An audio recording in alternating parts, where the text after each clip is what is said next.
එදා රෑ හොඳටම වැස්ස දවසක්. එක මනුස්සයෙක් කනත්තක් නගින් යගේ කාර් එක ඩ්‍රයිව් කරගෙන යනවා.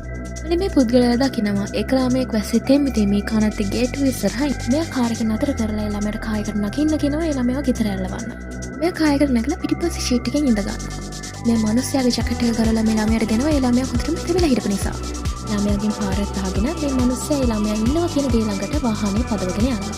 ඒ වෙලේ මේ මනුස්සයා මේ ළමයාගෙන් නම අහනවා. ඒ ළමයා කියනවා මගේ නම ජිම් කියලා. ජිම් ඔයා මේ ජැකට් එක තියාගන්න. මම හෙට උදේ ඇවිල්ලා ඔයාගේ මේ ජැකට් එක ඉල්ල ගන්නවා. මේ මනුස්සයා එහෙම කිව්වයින් පස්සේ ජිම් යාට සමු දීලා එයාගේ ගෙදර පැත්තට දුවගෙන යනවා. පහෝදා දවල් මේ ළමයාගේ ගෙදරට ගිහපු මේ මනුස්සයා දොරට තට්ටු කරනවා. දොර අරින්න ගෑනු කෙනෙක්. ජිම් ඉන්නවාද?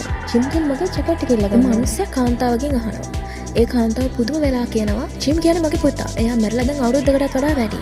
අපි ආව කනත්තේ මිහිදන් කළා. මේ කතාව අහලා මේ මනුස්සයා ගොඩක් පුදුමයටපත් වෙනවා. එයා කෙලින්ම ඊට පස්සේ කනත්තට යනවා.